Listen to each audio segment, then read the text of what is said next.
নমস্কার বন্ধুরা, নিবেদিতাস কিচেনে আপনাদের সকলকে অনেক স্বাগত জানাই। আশা করি আমার সকল বন্ধুরা খুবই ভালো আছেন। আমিও ভালো আছি বন্ধুরা।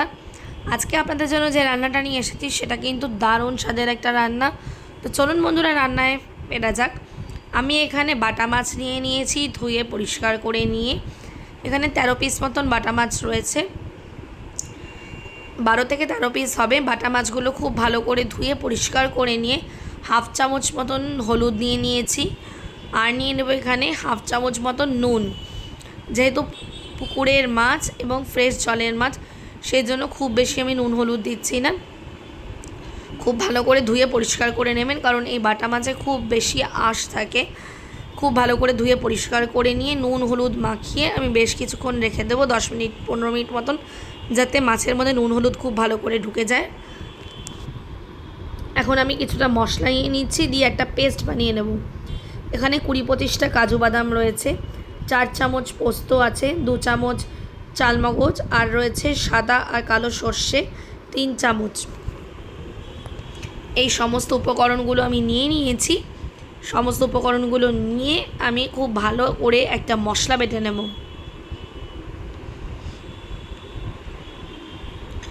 এখন সমস্ত ড্রাই মশলাগুলোকে একে একে আমি গ্রাইন্ডারে দিয়ে নিলাম। প্রথমে দিয়ে নিলাম আমি কাজু বাদাম, তারপর একে একে পোস্ত, চালমগজ আর সর্ষে আমি গ্রাইন্ডারের বাটিতে দিয়ে নেব। এখন এর মধ্যে দিয়ে নিলাম 2টো কাঁচা লঙ্কা আর অল্প পরিমাণে জল, আর দিয়ে নেব হাফ চামচ পরিমাণে নুন। এই সমস্ত উপকরণগুলো গ্রাইন্ডারে দিয়ে আমি আধ ঘন্টার জন্য রেস্টে রেখে দিয়েছিলাম, যাতে সমস্ত মশলাগুলো ফুলে যায়। আর এই যে বেগুনটা দেখছেন, এটা আমাদের গাছের বেগুন। বেগুনগুলো লম্বা লম্বা করে 4 ফালি করে কেটে নিয়েছি। এখন কড়াইতে পরিমাণ অনুযায়ী সর্ষের তেল দিয়ে নেব। বেগুনগুলোর মধ্যে অল্প নুন আর হলুদ মাখিয়ে রেখে দিচ্ছি, যাতে বেগুনগুলো থেকে এক্সট্রা জলটাও বেরিয়ে যাবে, আর বেগুনের মধ্যে কোনো একটা কালো দাগও হবে না। এরকম করে বেগুন মাখিয়ে রাখবেন। অনেকে হয়তো জানেন বা অনেকে জানেনও না, নুন হলুদ মাখিয়ে রাখলে বেগুনের মধ্যে যে দাগটা থাকে সেটা আর বসবে না। এবারে কড়াইয়ের তেলটা খুব ভালো করে গরম করে নিয়ে একে একে সব মাছগুলো আমি কড়াইয়ের মধ্যে দিয়ে নেব। বাটা মাছগুলো খুব কড়া করে ভেজে নেব।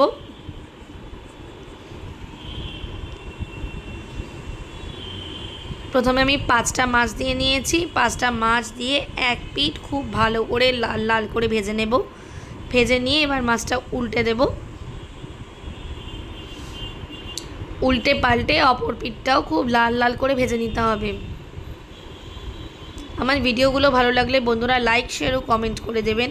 আর নিবেদিতাস কিচেনে নতুন বন্ধু হলে অবশ্যই নিবেদিতাস কিচেনের ভিডিও দেখবেন এবং লাইক, শেয়ার, কমেন্ট করার অনুরোধ রইল।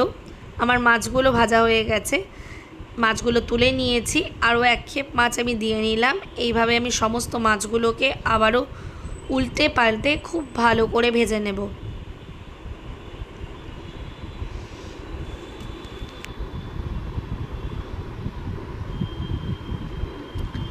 আবারও লাল লাল করে এপিট ওপিট করে ভেজে নিয়েছি, দিয়ে মাছগুলো আরও তুলে দিলাম। এইভাবে আমি সমস্ত মাছগুলোকে 2-3 খেপে ভেজে নিয়েছি। এখন মশলার দানি থেকে আমি দিয়ে নিলাম কালো জিরে। ওই কড়াইয়ে তেলের মধ্যে আমি কালো জিরে ফোড়ন দিয়ে নিয়েছি। কালো জিরেটা খুব ভালো করে ফুটে উঠলে, একদম সুন্দর একটা গন্ধ বেরিয়ে আসলে, এবার ওই তেলের মধ্যে নুন হলুদ মাখানো যে বেগুনটা আমি রেখেছিলাম, সেই বেগুনটা আমি আবার দিয়ে নিলাম ভাজার জন্য।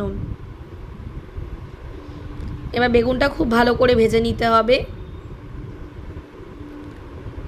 বেগুনটা আমি লাল লাল করে ভালো করে ভেজে নেব, যেন বেগুনের মধ্যে কোনো কাঁচা গন্ধ না থাকে। এমনি সময় বেগুনটা না ভাজলেও হয়, কারণ বেগুন যেহেতু নরম সবজি, খুব তাড়াতাড়ি সিদ্ধ হয়ে যায়। যেহেতু মাছে দেবো সেই জন্য আমি বেগুনটা ভেজে নিলাম। ওদিকে যে মশলাটা রেখেছিলাম সেটা আমার আধ ঘন্টা পরেই খুব ভালো একটা মিহি পেস্ট বানিয়ে নিয়েছি। আর এদিকে বেগুনটা উল্টে পাল্টে বারে বারে আমি ভালো করে ভেজে নেব। বেগুনের নিজস্ব একটা তেল থাকে, সেজন্য আমি অনেক বেশি তেলও এখানে ব্যবহার করিনি। মাছটা ভাজার পরে যে তেলটা ছিল সেই তেলটা দিয়ে আমি বেগুনটা ভেজে নিয়েছিলাম।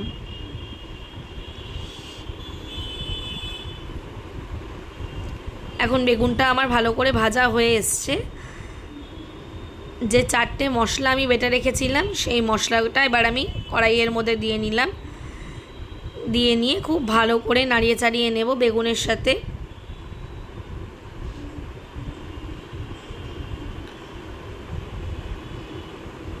মশলাটা খুব ভালো করে বেগুনের সাথে মিশিয়ে কষিয়ে নিতে হবে।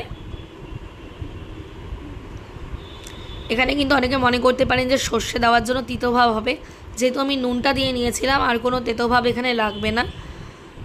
এজন্য মশলাটা বাটার সময় অল্প একটু নুন দিয়ে নিলে আর তেতো লাগে না। এবার আমি গ্রাইন্ডারের বাটিটা ধুয়ে অল্প করে জল দিয়ে নিয়েছি। এইভাবে মাছ বানিয়ে দেখবেন, বাটা মাছ বা যে কোনো মাছ, ইলিশ মাছ খুব ভালো লাগে। এখানে নুন হলুদ মেশানো জল ছিল কিছুটা, সেটাও আমি দিয়ে নিলাম। পরিমাণ অনুযায়ী আপনারা আপনাদের গ্রেভিটা বানিয়ে নেবেন। এখন টকবক করে ফুটে উঠেছে, আর বেগুনটা যেহেতু ভাজা ছিল সেজন্য বেগুনটা তো সেদ্ধই করা হয়ে গেছিলো। এখন কটা চেরা কাঁচা লঙ্কা দিয়ে নিলাম। এবার আমি দিয়ে নেব ভেজে রাখা মাছগুলো।